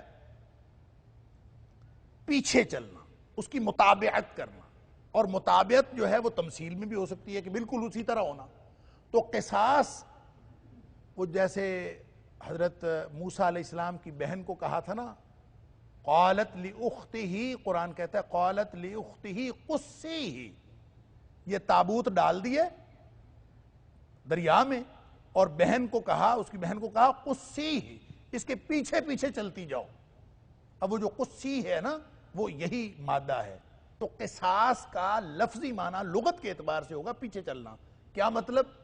کہ مقتولوں کے حوالے سے جو قاتل ہے اس کے پیچھے چلو اور اس کے مجرم کی مطابعت کرو، اور اس حد تک مطابعت کرو مجرم کی کہ اس کو کیفر کردار تک پہنچاؤ. ظاہر ہے اگر اس نے قتل کیا ہے تو وہ قتل کے بدلے میں قتل ہو جانا چاہیے، یہی اس کا بدلہ ہے. یعنی پوری طرح اس کا جو پورا پروسیس ہے، صرف قتل کرنا اس سے مراد نہیں ہے، اس سے مراد پورا پروسیس ہے اس کے پیچھے جانے کا. یعنی ایف آئی آر کٹنے سے لے کر اس کے اندر تفتیش بھی، اس کی ساری تفصیلات. ہم کہتے ہیں کہ یہ مقتول کے قتل کا بدلہ لینے کا اختیار کس کو ہے؟ قاتل سے بدلہ لینے کا اختیار کس کو ہے؟ ہم کہتے ہیں کہ یہ اختیار ہے مقتول کے ورثاء کو. قرآن نے دیا ہے اختیار. اور معاف کرنے کا اختیار بھی کس کو ہے؟ مقتول کے ورثاء کو. لہذا یہ جو صدر پاکستان کو معافی کا اختیار ہوتا ہے، رحم کی اپیل صدر پاکستان سے کی جاتی ہے بالکل آخر پہ جا کے، یا کسی بھی سربراہ حکومت سے جو اپیل کی جاتی ہے، معافی کا اختیار حکومت تو رکھتی ہی نہیں، یہ اختیار تو ورثاء کے پاس ہے. لیکن یہ بات یہاں پہ ایک بڑا لطیف نکتہ ہے کہ ورثاء کے پاس اختیار معاف کرنے کا ہے. ورثاء کو حکم یہ نہیں ہے کہ وہ قصاص لینے کے لیے جو آغاز کریں گے یا یہ تفتیش کریں گے یا ایف آئی آر کٹے گی، یا ساری جو تفصیلات ہیں یہ اللہ کریم نے ورثاء کے ذمہ نہیں رکھی، بلکہ یا ایھا الذین آمنو، اے ایمان کا دعویٰ کرنے والو، اجتماعی طور پر پوری امت مسلمہ کے ذمہ رکھا ہے. گویا قصاص لینا یہ پورے معاشرے کی ذمہ داری ہے، سٹیٹ کی ذمہ داری ہے کہ وہ اس کو ایک سٹیٹ کرائم کے طور پر، ایک فوجداری جرم کے طور پر اس کو لیں، اور اس کو ایف آئی آر کٹنے سے لے کر مجرم کو کیفر کردار پہنچانے تک کا بندوبست کرنا یہ معاشرے کی اجتماعی ذمہ داری ہے. یہ مقتول کے ورثاء کی اکیلی ذمہ داری نہیں. البتہ اس درمیان میں کہیں معاف کرنے کا موقع آ جائے یا معاف کرنے کو دل چاہے تو یہ اختیار اللہ تعالیٰ نے ورثاء کو دیا ہوا. یہ اختیار حکومت کو نہیں ہے. حکومت یہ نہیں کر سکتی. حکومت کے ذمے ہے, اس کی ذمہ داری ہے کہ وہ اس قصاص کا بندوبست کرے. لیکن اگر کسی موقع پر یا آخر تک درمیان میں اس پروسیس کے دوران کسی بھی وقت ورثاء اس کو معاف کرتے ہیں یا آپس میں ان کا پیچ اپ ہو جاتا ہے تو اسلام نے اس کو برقرار رکھا ہے. اس کا ذکر بعد میں آئے گا. تو ورثاء کا یہ جو معاف کرنے کا اختیار ہے, اس سے یہ غلط فہمی نہیں ہونی چاہیے کہ قصاص کے اہتمام کی ذمہ داری بھی انہی پر ہے. نہیں, قصاص کے اہتمام کی ذمہ داری یہ پورے معاشرے کی اجتماعی ذمہ داری. گویا یہ اسلامی ریاست کا یہ ذمہ ہے, اس کا کام ہے کہ وہ پورا بندوبست کرے کہ اس سے قصاص کیسے لینا. لیکن اگر درمیان میں اس کی گرفتاری بھی, اس کی ایف آئی آر بھی, اس کی ساری تفتیش بھی, سب کچھ یہ حکومت کے ذمہ ہے. ہاں البتہ وہ معاف کرنا چاہے تو وہ معاف کر سکتا ہے. اس سے نہ تو یہ غلط فہمی ہونی چاہیے کہ ذمہ داری مقتول کے ورثاء پر ڈال دی جائے, اور نہ یہ غلط فہمی ہونی چاہیے کہ معاف کرنے کا اختیار بھی حکومت کو دے دیا جائے. وہ کوئی بھی قانون سازی ہو جو اسلام کے خلاف ہے, شریعت اسلامیہ اس کو نہیں مانتی. حکومت پاکستان نے ہمارے پاکستان کے موجودہ قانون کے مطابق صدر پاکستان کو رحم کی اپیل سننے کا اختیار حاصل ہے. وہ اگر کسی کو معاف کر دیتا ہے تو معاف ہو جاتا ہے. بالکل غیر شرعی بات ہے. صرف مقتول کے ورثاء کو یہ اختیار شریعت دیتی ہے. البتہ باقی جو ذمہ داری ہے وہ معاشرے کی ذمہ داری ہے, یعنی اسلامی ریاست کی ذمہ داری ہے کہ اس کے اوپر یہ مقتول کے ورثاء کی نہ ذمہ داری ہے نہ ان کا اختیار ہے. مقتول کے ورثاء کے پاس یہ اختیار نہیں ہے کہ وہ قاتل کو قتل کریں. قاتل کو قتل کرنا یا اس کو جرم کی سزا دینا یہ اسلامی ریاست کی ذمہ داری ہے. آگے فرمایا الحر بالحر, آزاد کے بدلے میں آزاد, غلام کے بدلے میں غلام, عورت کے بدلے میں عورت. یہاں سے یہ غلط فہمی ہوتی ہے کہ آزاد اگر قتل ہوا ہے تو اس کے بدلے میں آزاد قتل کیا جائے. یہ لفظی طور پر یہ سمجھ آتی. غلام اگر قتل ہوا ہے تو اس کے بدلے میں غلام قتل کیا جائے گا. عورت اگر قتل ہوئی ہے تو اس کے بدلے میں قتل کیے جانے والی عورت ہوگی. ایسا تو نہیں ہے. اگر عورت کو قتل کیا کسی مرد نے تو پھر الانثى بالانثى کا مطلب تو یہ ہوگا کہ عورت قتل ہوئی ہے تو قاتل اگر مرد ہے تو اس کو چھوڑ دیں, کوئی عورت پکڑ کے قتل کر دیں. اسی طرح اگر کسی غلام کو کسی آزاد نے قتل کر دیا ہے تو اس کا مطلب یہ ہوگا کہ غلام کے بدلے میں آزاد قتل نہیں ہو سکتا, تو آپ کسی غلام کو پکڑ کے قتل کر دیں. علی ھذا القیاس, اگر کسی آزاد نے کسی غلام کو قتل کر دیا ہے یا کسی غلام نے آزاد کو قتل کر دیا ہے تو یہ غلط فہمی اس کے الفاظ سے ہو رہی. اس کو سمجھنے کے لیے یہ بات ذہن میں رکھنی چاہیے کہ اس کا سیاق کیا ہے. سیاق و سباق یہ ہے کہ یہ اس معاشرے میں احکام دیے جا رہے ہیں. یہ مدینہ منورہ کا ابتدائی دور ہے. نبی کریم صلی اللہ علیہ وسلم جب مدینہ منورہ تشریف لے گئے, ہجرت کے بعد کا یہ ابتدائی دور ہے. اور اس ابتدائی دور میں وہاں پہ جو رواج تھا, ایک تو اوس اور خزرج قبیلہ تھا جو آپس میں انہوں نے لین دین کے معاملات جو ہیں قاتل اور مقتول کے حوالے سے وہ عجیب و غریب رکھے ہوئے تھے.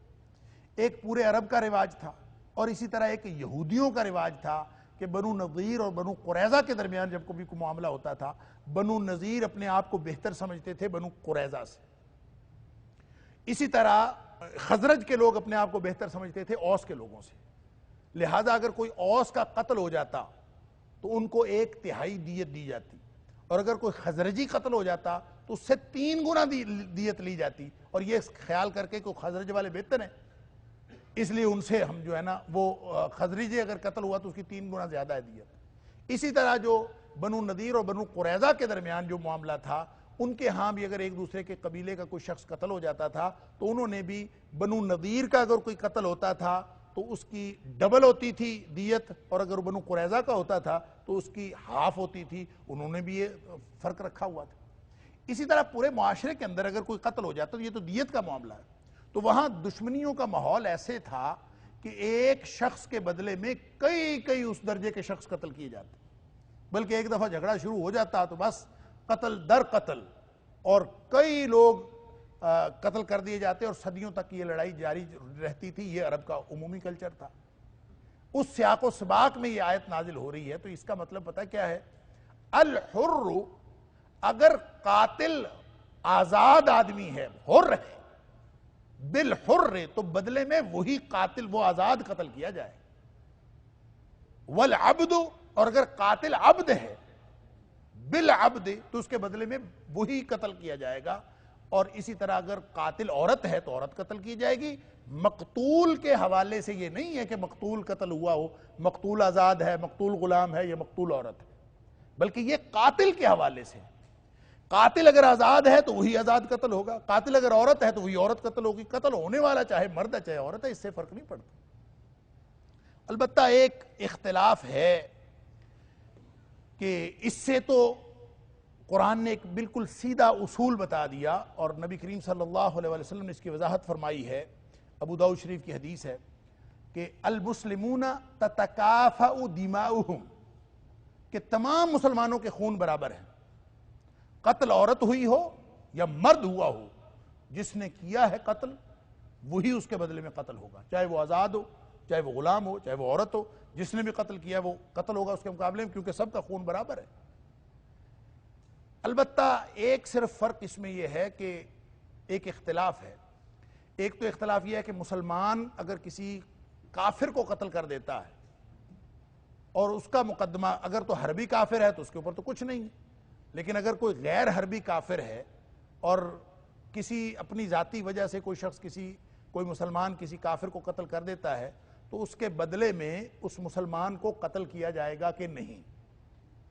اس کے لیے ایک رائے تو یہ ہے کہ قتل کر دیا جائے گا، چاہے مقتول کافر ہو چاہے مسلمان ہو، اگر قتل کی کوئی وجہ ایسی نہیں ہے، کوئی شرعی وجہ نہیں ہے، تو اس نے ذاتی وجہ سے قتل کیا ہے تو اس کو قتل کر دیا جائے گا۔ اس کے لیے دلیل وہی سورہ مائدہ والی آیت لی جاتی ہے، النفس بالنفس، کہ جو جان کے بدلے میں جان، تو چونکہ نفس مطلق اور عموم اس کے اندر پایا جاتا ہے کہ ہر جان کے بدلے میں جان، تو اگر کوئی مارنے والا مسلمان ہے اور مرنے والا کافر ہے تو اس کے باوجود اس کو قتل کر دیا جائے گا، یہ ایک نقطہ نظر ہے۔ لیکن بخاری شریف کے اندر ایک حدیث ہے، نبی کریم صلی اللہ علیہ وآلہ وسلم نے فرمایا لا يقتل مسلم بکافر، کافر کے بدلے میں مسلمان کو قتل نہیں کیا جا سکتا، یعنی اس کی دیت ہو سکتی ہے اگر اس نے ناجائز قتل کیا ہے تو کافر کے بدلے مسلمان کو قتل نہ کیا جائے۔ لہٰذا النفس بالنفس کی جو تشریح ہے وہ نبی کریم صلی اللہ علیہ وسلم نے کر دی، اور لہٰذا بخاری شریف کی یہ حدیث اس کی تقیید کر دیتی ہے، اس کا اطلاق ختم کر کے اس کو مقید کر دیتی ہے، وہ مطلق مقید ہو جاتا ہے نبی کریم صلی اللہ علیہ وسلم کے اس فرمان سے۔ اور نبی پاک صلی اللہ علیہ وسلم کا فرمان کسی بھی مطلق کو مقید کر سکتا ہے، جیسا کہ ایک بات جو میں اکثر عرض کیا کرتا ہوں حلال و حرام کے حوالے سے، کہ جو قرآن تو کہتا ہے کہ ہر قسم کا مردار حرام ہے اور ہر قسم کا خون حرام ہے، حرمت علیکم المیتۃ والدم، یا انما حرم علیکم المیتۃ والدم، کہ اللہ تعالیٰ نے خون اور مردار حرام کیا ہے، لیکن نبی کریم صلی اللہ علیہ وسلم فرماتے ہیں احلت لکم میتتان ودمان، کہ اللہ نے تمہارے اوپر 2 خون اور 2 مردار حلال کیے ہیں، تو جب وہ مردار اور خون حلال ہو جاتے ہیں قرآن کے اس مطلق حکم کے باوجود، نبی کریم صلی اللہ علیہ وسلم کے حکم سے وہ مردار حلال ہو جاتے ہیں، تو اس کا مطلب یہ ہوا کہ نبی کریم صلی اللہ علیہ وسلم نے جب النفس بالنفس کی تشریح یہ فرما دی کہ لا یقتل مسلم بکافر، کہ مسلمان کافر کے بدلے میں قتل نہیں کیا جا سکتا، تو ہمیں یہ نبی کریم صلی اللہ علیہ وسلم کی اس حدیث کو اس طرح سے لینا پڑے گا کہ آپ نے مقید کر دیا اس کو کہ اب اگر کوئی کافر، یہ محدود ہو گیا، یہ استثناء ہے، یہ استثناء ہو گیا کہ اگر کافر مقتول ہوگا اور قاتل مسلمان ہوگا تو اس سے قصاص یعنی قتل نہیں اس کو کیا جائے گا، البتہ اس کی دیت دی جائے گی۔ یہ لیکن اس کے بارے میں بہرحال میں نے عرض کیا کہ دونوں آراء موجود ہیں کہ وہ النفس بالنفس کو مطلقاً رکھا جائے تو اس میں قصاص لیا جائے گا، اور اگر نبی کریم صلی اللہ علیہ وسلم کی حدیث کو ساتھ رکھا جائے تو پھر اس سے قصاص نہیں لیا جائے گا۔ علاوہ ازیں اور کوئی اختلاف نہیں ہے، سارے مسلمانوں کا خون برابر ہے، اور اگر مقتول یہ قاتل کے حوالے سے ہے، مقتول کے حوالے سے نہیں ہے، مقتول جو بھی ہوگا اس کو اس کا بدلہ دیا جائے گا۔ فمن عفی لہ من اخیہ شیء فاتباع بالمعروف واداء الیہ باحسان، اور جس کو معاف کر دیا جائے، عفی یا جس کو معاف کر دیا جائے، لہو اس کو، من اخیہ اس کے بھائی کی طرف سے۔ یہ بھائی کس کو کہا ہے قرآن نے؟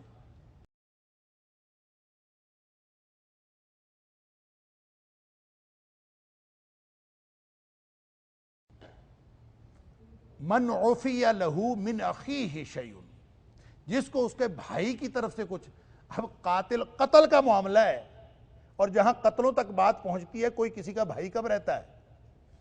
تو قاتل نے مقتول کو قتل کیا، اور یہاں مقتول اور اس کے ورثاء کو بھائی کہا جا رہا ہے قاتل کا، کہ قاتل جو ہے وہ بھی تمہارا بھائی ہے۔ گویا اسلام معاشرے کے اندر امن قائم کرنا چاہتا ہے، اور اس امن قائم کرنے کے لیے اس بھائی چارگی کا ذریعہ بنا کر، اس بھائی چارگی کو واسطہ بنا کر قرآن یہ کہہ رہا ہے کہ تمہاری یہ آپس میں اخوت ختم نہیں ہونی چاہیے، تم دینی بھائی تو ہو، تم کم از کم آدم علیہ السلام کی اولاد ہو، وہ اگرچہ اس نے قتل کر دیا ہے لیکن پھر بھی بہتر یہ ہے کہ اس کو معاف کر دیا جائے، اور ومن عفی لہ من اخیہ شیء، کچھ معاف کر دیا جائے۔ کچھ معاف کرنے کا مطلب یہ ہے کہ وہ پوری طرح معاف تو نہیں کرتا لیکن کچھ معاف کرتا ہے۔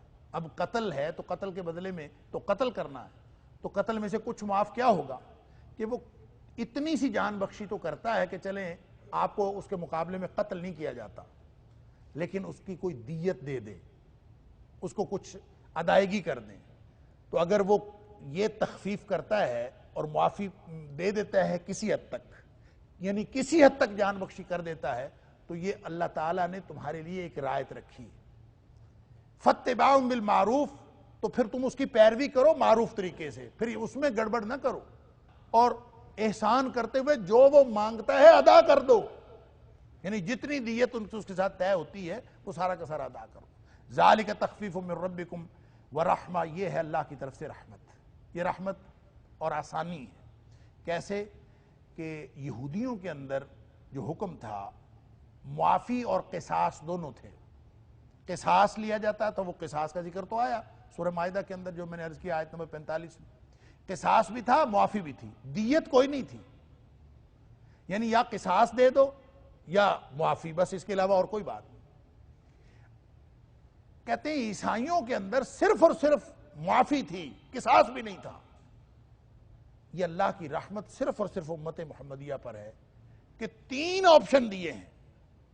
ایک آپشن تو ہے کہ قصاص لے لو اگر اس نے قتل کیا، دوسرا آپشن یہ ہے کہ اس کو تھوڑی سی معافی دے دو، کچھ معافی دے دو، یعنی مکمل معاف نہ کرو بلکہ دیت اس سے لے لو جان بخشی کرنے کے بعد، اور تیسرا آپشن یہ ہے کہ مکمل معاف کر دو۔ تو یہ اللہ نے یہ جو درمیان والی بات ہے دیت والی، یہ ہے تخفیف اس امت کے لیے، اور رحمت ہوئی ہے کہ تم دیت دے کے یہ معاملہ اپنا کلیئر کر لو۔ ایک حدیث کے اندر آتا ہے کہ نبی کریم صلی اللہ علیہ وسلم نے فرمایا فَإِنْ أَرَادَ الرَّابِعَةَ، اگر یہ 3 باتیں، کوئی شخص نہیں آتا کسی بھی بات پر، نہ وہ قصاص پر آتا ہے، نہ وہ دیت پر آتا ہے، اور نہ ہی وہ مکمل معاف کرنے پر آتا ہے، یہ 3 ہی آپشن ہیں، اور اگر 3 کے بجائے وہ کوئی چوتھا رستہ اختیار کرتا ہے فَإِنْ أَرَادَ الرَّابِعَةَ، تو نبی کریم صلی اللہ علیہ وسلم فَخُذُوا عَلَى يَدَيْهِ، تو پھر تم اس کے ہاتھ پکڑ لو۔ گویا اس کے بعد ریاست کو اس میں مداخلت کرنی چاہیے کہ اگر وہ اس کے علاوہ کوئی اور چیز چاہتا ہے تو اس کا مطلب یہ ہوگا کہ وہ غیر اسلامی اور غیر شرعی کوئی کام کرنا چاہتا ہے، جو بھی کوئی اور چوتھا طریقہ نکالے وہ اس شریعت اسلامیہ میں جائز نہیں ہوگا۔ یہ اللہ کی رحمت ہے کہ وہ دیت کے ساتھ اور اپنے معاملات یا مکمل معافی کے ساتھ کر سکتا ہے۔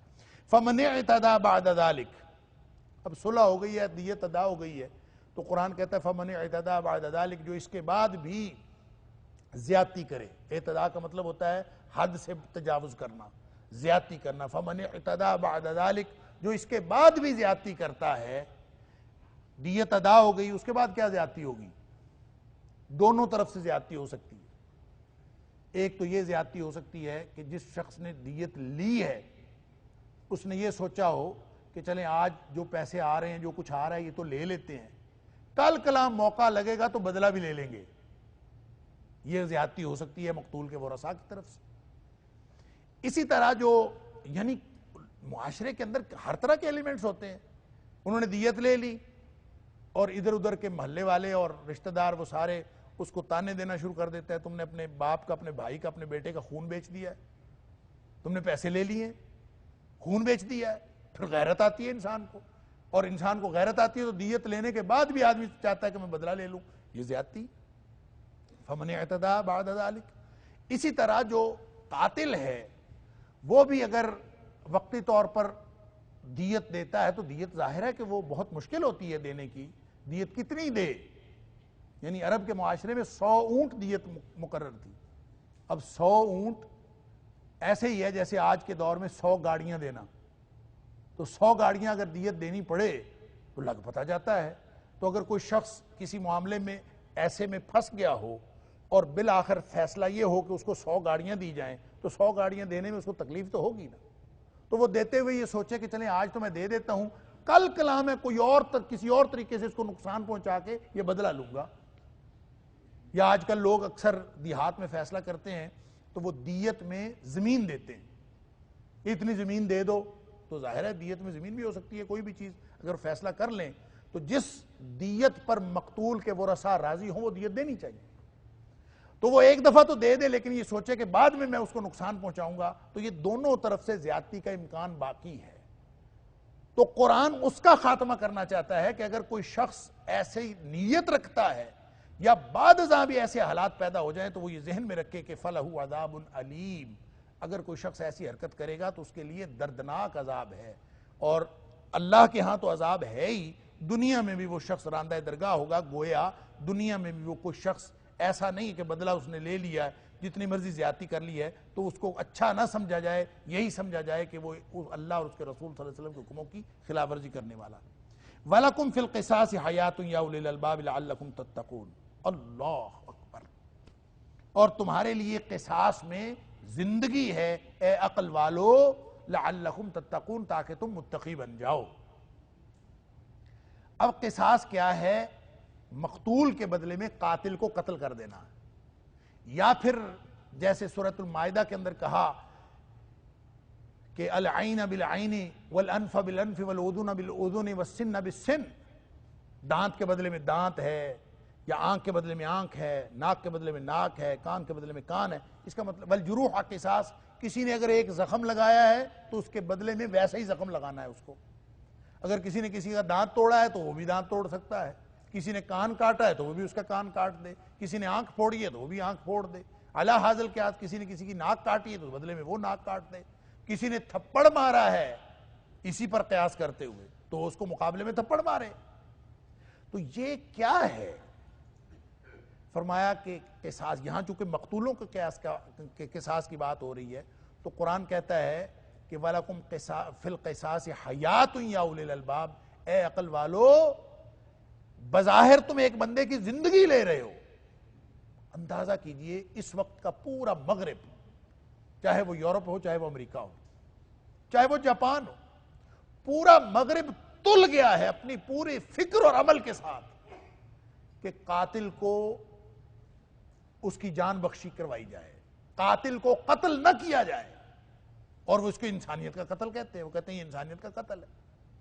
قرآن یہ تو کہتا ہے من قتل نفسا بغیر نفس او فساد فی الارض فکانما قتل الناس جميعا, جس نے کسی ایک شخص کو بغیر کسی وجہ قتل کیا تو وہ ایسے جیسے اس نے ساری انسانیت کو قتل کر دیا. لیکن قاتل کو قتل کرنا, ظالم کو اس دنیا سے, اس معاشرے سے ختم کرنا, اس کو اسلام زندگی قرار دیتا ہے کہ یہ معاشرے کی زندگی کا سبب ہے. ایک طرف تو معافی ہے. سورۃ تغابن کے اندر اللہ کریم نے قرآن میں فرمایا وَأَن تَعْفُوا وَتَصْفَحُوا وَتَغْفِرُوا, کہ تمہیں چاہیے کہ تم معاف کر دو, کشادگی کرو, چشم پوشی کرو, اور یعنی درگزر کرو, اور وَتَغْفِرُوا, اور بخش دو. یعنی عمومی معاملات میں اسلام حوصلہ افزائی کرتا ہے بخش دینے کی, معاف کر دینے کی, چشم پوشی کرنے کی, درگزر کرنے کی. لیکن جو قتل کا معاملہ ہے اس میں اسلام حوصلہ افزائی کرتا ہے قاتل کو قتل کر دینے کی. اس لیے کہ اگر ایک قاتل قتل ہو جائے گا, ایک قاتل کو سزائے موت ہو جائے گی, تو پورے معاشرے کے اندر کان ہو جائیں گے لوگوں کو کہ آئندہ کسی کو قتل نہیں کرنا. کسی کا ایک کا ہاتھ کٹے گا تو پورے معاشرے کے چور چوری کرنے سے پہلے اپنے ہاتھ کو دیکھیں گے. اسی طرح معاشرے کے اندر اگر کسی نے کسی کی ناک کاٹی ہے تو ساری دنیا کے سامنے اس کی ناک کاٹ دی جائے, تو آئندہ کوئی بھی شخص ایسا ظلم کرنے سے پہلے سوچے گا.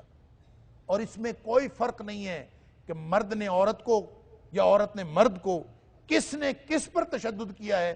جس طرح کا تشدد کسی نے کیا ہو، کسی نے کسی کا دانت توڑا ہو، تو سرے بازار اس کا دانت توڑا جائے، اور اس کو جو مجروح ہے، جو زخمی ہے، جو مظلوم ہے، اس کو یہ حق دیا جائے کہ وہ بازار میں کھڑے ہو کے اس کے دانت پہ مار کے ہتھوڑی اس کا دانت توڑ دے.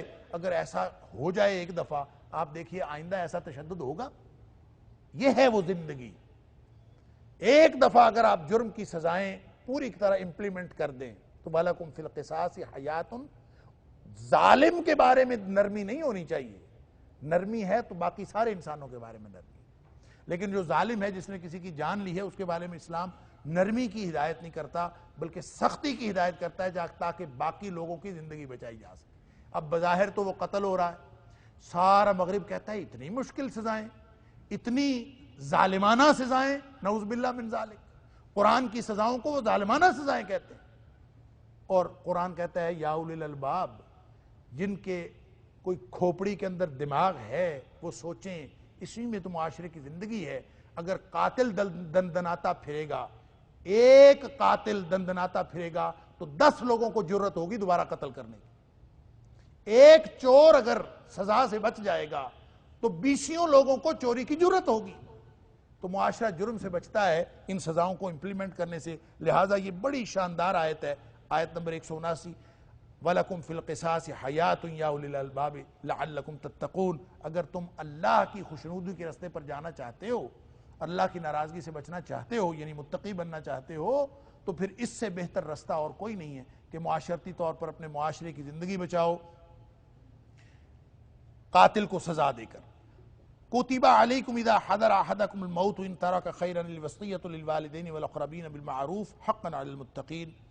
فرض کر دیا گیا ہے تمہارے اوپر، اذا حضر احدکم الموت، جب آ جائے کسی کے اوپر موت، ان ترک خیرا، جب وہ مال، اگر وہ مال چھوڑ رہا ہو، الوصیہ، وصیت فرض کر دی گئی ہے، للوالدین، والدین کے لیے، والاقربین، اور رشتہ داروں کے لیے، بالمعروف، معروف طریقے سے. حقاً، یہ فرض کر دیا گیا ہے، حق ہے، علی المتقین، ان لوگوں کے لیے جو اللہ کی خوشنودی چاہتے ہیں اور اللہ کی ناراضگی سے بچنا چاہتے ہیں، یہ متقی. اب دیکھیں جو شریعت کے مقاصد ہیں نا، جن کو مقاصد شریعت کہتے ہیں، مقاصد شریعت میں سب سے بڑا مقصد ہے تحفظ جان. پیچھے اس کا ذکر ہو گیا، یعنی حرمت جان. اب ہے حرمت مال. دوسرا جو مقاصد شریعت میں سے مقصد ہے وہ حرمت مال، کہ مال، اور پہلے جان کا تحفظ ہے، پھر اس کے بعد مال کا تحفظ ہے. یہ دونوں شریعت اسلامیہ نے اس کو نہ صرف محمود اور مطلوب قرار دیا ہے، بلکہ انسان کا فرض ہے کہ وہ اپنی بھی جان بچائے، دوسروں کی جان بچائے. اور اسی طرح مال بھی، اپنا جو حلال کا کمایا ہوا مال ہے اس کا تحفظ کرنا، اور اس کی حرمت بھی شریعت نے رکھی. اسی لیے نبی کریم صلی اللہ علیہ وسلم نے فرمایا من قتل دون عرضہ فہو شہید ومن قتل دون مالہ فہو شہید. جو اپنے عزت کی حفاظت کرتے ہوئے مارا جائے وہ بھی شہید ہے، اور جو اپنے مال کی حفاظت کرتے ہوئے مارا جائے وہ بھی شہید ہے. حق حلال کا مال تھا، اور کوئی شخص اگر آ گیا ہے، کوئی ڈاکو ڈاکہ مارنے آ گیا، چور چوری کرنے آ گیا، اس کے ساتھ تصادم ہوا ہے، آپ نے کوشش کی ہے، اس کے بدلے میں انسان مارا جائے، فرمایا شہید ہے. تو اس کا تحفظ کرنا، اس کی بھی ایک حرمت ہے. لہذا شریعت اسلامیہ نے جہاں جہاں جان کی حرمت کی بات کی ہے، وہاں وہاں مال کی حرمت کی بھی بات کی. تو یہاں تحفظ یعنی حرمت جان کی بات ہو گئی کہ اس کا قصاص لینا. اب بات آ گئی مال میں. مال کے حوالے سے جب تک حقوق کا تعین نہ ہو کہ مال ہے کس کا، اس وقت تک اس کی حرمت جو ہے وہ ڈیفائن نہیں کی جا سکتی. لہذا یہاں پہ ذکر کیا جا رہا ہے کہ مال اصل میں کس کا ہوتا ہے.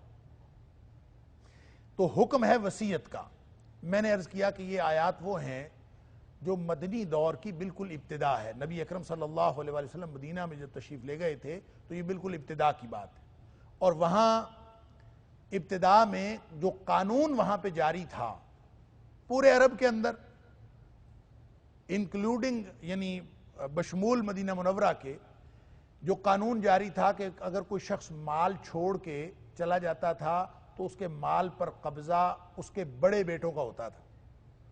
یعنی جو سب سے بڑا بیٹا ہے وہ اس کا حقدار ہوتا تھا، اور جو اگر اس سے چھوٹا بیٹا بھی زیادہ طاقتور ہے تو وہ بھی ساتھ شامل ہو جاتا تھا۔ تو طاقت کے اعتبار سے وراثت کا تعین ہوتا تھا کہ کون شخص وارث ہوگا، اور چھوٹی اولاد بھی محروم رہتی تھی اور دیگر رشتہ دار بھی محروم رہتے تھے۔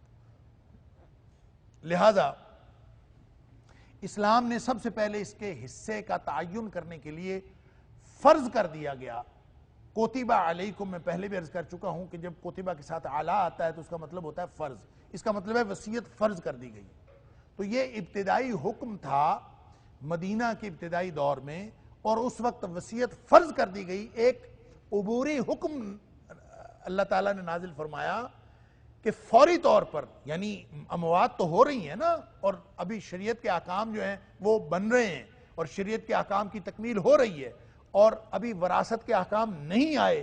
یہ ایک عارضی حکم دیا کہ کوئی بھی شخص جو فوت ہو رہا ہے، جس کی بیماری اتنی بڑھ گئی ہے کہ اس کو اپنے بچنے کی امید نہیں رہی، تو وہ لازماً اپنے مال کے بارے میں وصیت کر کے جائے۔ اور وصیت کن کے لیے کر کے جائے؟ للوالدین والاقربین۔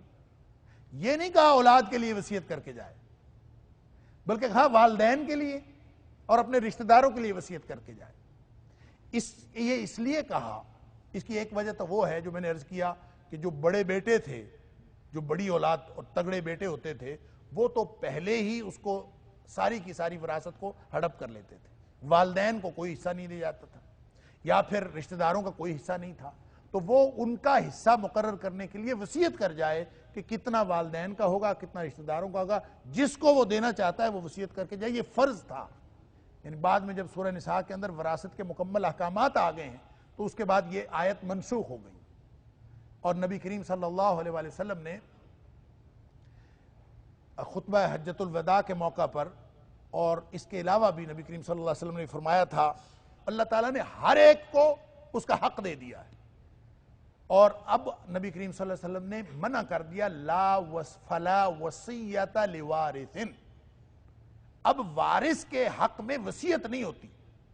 پہلے وصیت فرض تھی، اب وصیت فرض نہیں رہی۔ اب وصیت جو ہے، وصیت اصل میں اس نصیحت کو کہتے ہیں، لفظی معنی وصیت کا نصیحت ہوتا ہے، لیکن یہ اس نصیحت کو کہتے ہیں جو کوئی بڑا کسی چھوٹے کو کرے۔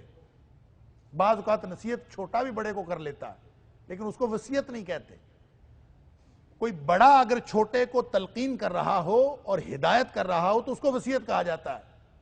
تو ظاہر ہے جو جا رہا ہے وہ بزرگ ہے، اور وہ اپنے پیچھے رہ جانے والے رشتہ داروں کے لیے اور اپنے والدین کے لیے یا اپنے رشتہ داروں کے لیے، جتنے لوگوں کے لیے بھی جو ہدایت اور تلقین کر کے جائے گا وہ وصیت ہوگی، اور یہ فرض تھا ہر ایک پر کہ وہ کر کے جائے۔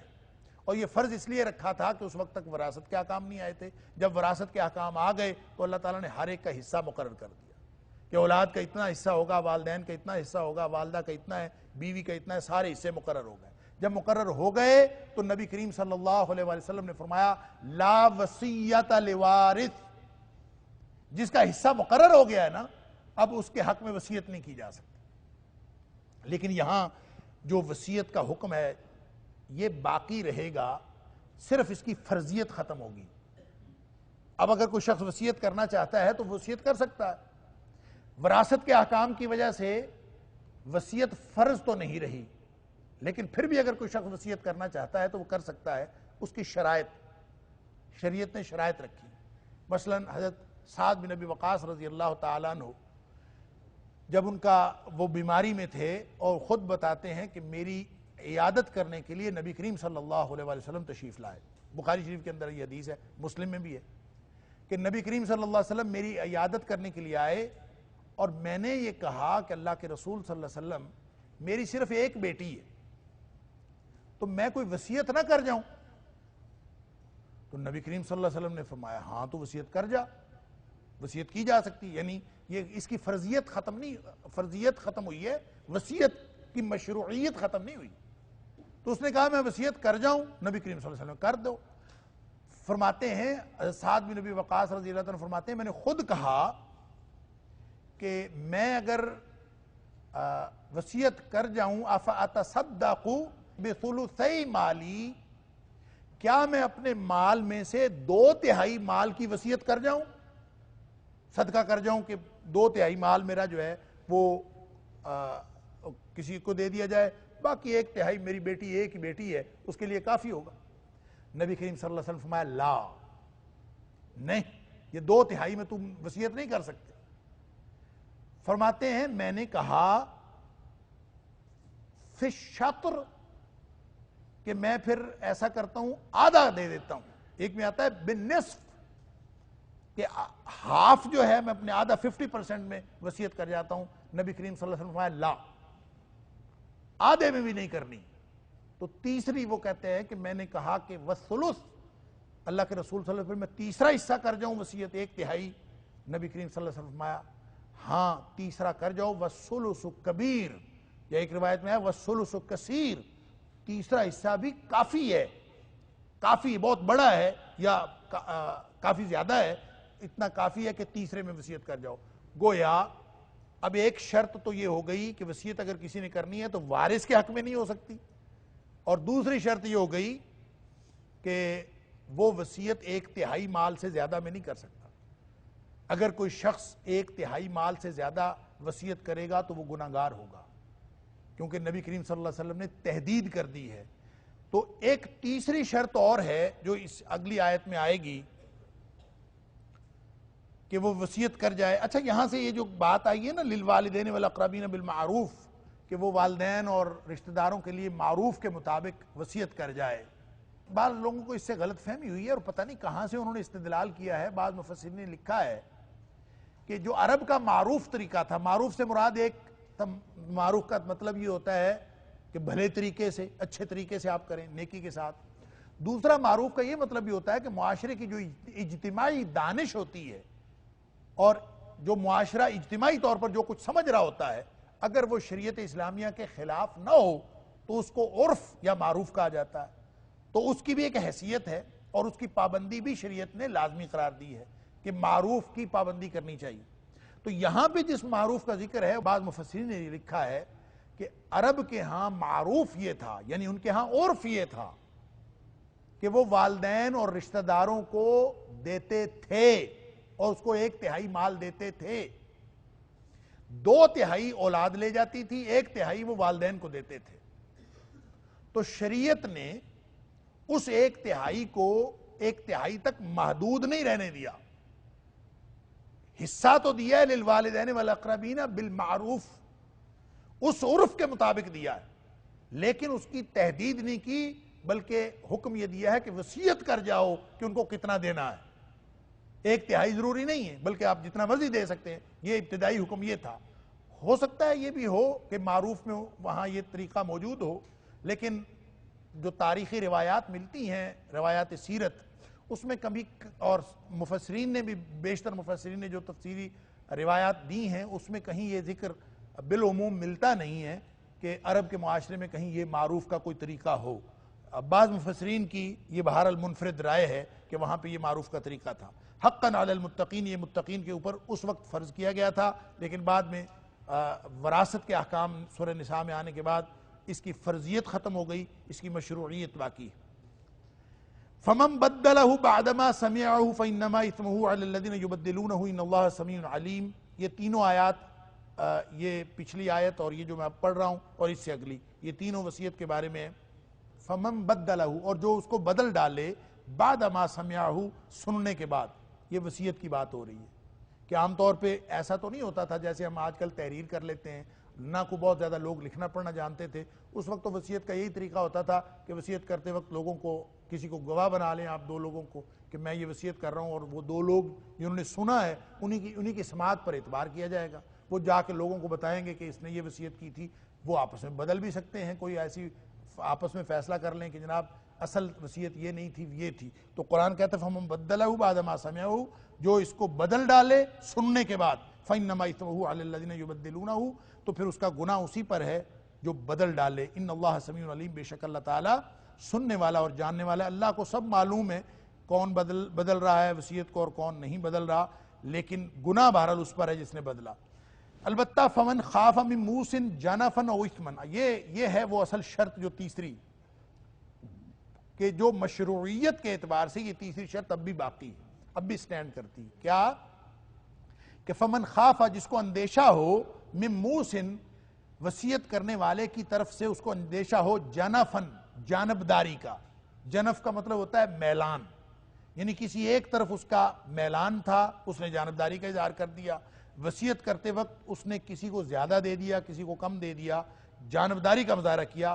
او اثمن یا پھر اس نے کوئی گناہ کا کام کیا، یعنی یا تو حق تلفی کی جانبداری کی یا کسی اور گناہ سے کسی کی حق تلفی کر ڈالی. فَأَصْلَحَ بَيْنَهُمْ تو پھر وہ جو جس کو خدشہ ہے نا کہ ایسا اس نے کیا ہے، جانبداری کا مظاہرہ کیا ہے، جس کے علم میں یہ بات آ جائے، اس کو چاہیے کہ وہ اصلاح کر دے. یعنی گناہ کی ہوئی وصیت کو تبدیل کرنا یہ اس میں نہیں آتا. فَمَن بَدَّلَهُ میں اس کو تبدیل کر دینا چاہیے. فاصلہ بینہم ان کی آپس میں صلح کرا دینی چاہیے، یعنی جس کا حق زیادہ ہے اس کو کم کر دیں، جس کا کم ہے اس کو زیادہ کر دیں، آپس میں ان کے اصلاح کر دیں. فلا اثم علیہ تو اس پر کوئی گناہ نہیں، فلا اثم علیہ اس پر کوئی گناہ نہیں جو اس طرح کی اصلاح کر دے. ان اللہ غفور رحیم بے شک اللہ تعالیٰ بہت بخشنے والا اور رحم کرنے والا. اب اس کا مطلب یہ ہوا کہ تیسری شرط وصیت میں یہ آ گئی کہ اس میں جانبداری کا مظاہرہ نہ کیا گیا ہو اور اس میں کسی کی حق تلفی نہ کی گئی ہو. ایک شرط وصیت کی لا وصیت لوارث، ورثاء کے بارے میں وصیت نہیں کی جا سکتی. دوسری شرط 1/3 سے زیادہ وصیت نہیں کی جا سکتی. اور تیسری شرط گناہ یا حق تلفی والی وصیت نہیں کی جا سکتی کہ آپ کسی کی جانبداری کر لیں تو وہ وصیت اگر کوئی کرے گا تو اس کو تبدیل کیا جا سکتا ہے. قرآن نے اس بات کو بھی مشروع قرار دیا ہے. ایک حدیث کے اندر آتا ہے نبی کریم صلی اللہ علیہ وسلم نے فرمایا الجنف فی الوصیۃ والاضرار فیہا من الکبائر، کہ جو شخص وصیت میں جانبداری کا مظاہرہ کرتا ہے یا پھر اس میں کوئی تکلیف کا معاملہ کرتا ہے تو یہ کبیرہ گناہوں میں سے ہے. نسائی کی ایک روایت میں نبی کریم صلی اللہ علیہ وسلم نے ایسے شخص کی نماز جنازہ پڑھنے پر بھی سرزنش کی ہے کہ اس کی نماز جنازہ نہیں پڑھنی چاہیے جس کے بارے میں پتہ چلے کہ وہ وصیت کرتے وقت وہ جانبداری کا یا گناہ کا مظاہرہ کر گیا. ایک روایت کے اندر آتا ہے، وہ اگرچہ علامہ البانی نے اس کو ضعیف قرار دیا ہے، نبی کریم صلی اللہ علیہ وسلم فرماتے ہیں کہ کوئی ایک شخص ہوتا ہے وہ ساری زندگی نیکیاں کرتا رہتا ہے. فَيَعْمَلُ بِعَمَلِ أَهْلِ الْخَيْرِ وہ نیکیوں کے کام کرتا ہے حتیٰ 70 سنتاً حتیٰ کہ 70 سال کا ہو جاتا ہے. 70 سال وہ نیکی کرتا رہتا ہے، لیکن فَإِنْ أَوْصَى یا فَإِذَا أَوْصَى جب وہ وصیت کرتا ہے حَافَ فِي وَصِيَّتِهِ تو اپنی وصیت کرتے وقت جانبداری کا مظاہرہ کرتا ہے. یہ اتنا بڑا گناہ ہے کہ نبی کریم صلی اللہ علیہ وسلم نے فرمایا کہ وہ جانبداری کا مظاہرہ کر کے، وصیت میں جانبداری کا مظاہرہ کر کے وہ اپنے سارے جو کیے ہوئے اعمال ہیں وہ ضائع کر بیٹھتا ہے. اور یہ اس وجہ سے فرمایا فَيَدْخُلُ فِي النَّارِ پھر اس کو جہنم میں ڈال دیا جاتا ہے کیونکہ اس نے مرتے وقت وصیت ٹھیک نہیں کی. اللہ تعالی ہم سب کو شریعت کے ان تمام جامع احکام پر عمل کرنے کی توفیق عطا فرمائے. وقت ہو گیا، اللہ تعالی ہم سب کو قرآن سمجھنے اور اس پر عمل کرنے کی توفیق دے. وآخر دعوانا ان الحمدللہ رب العالمین.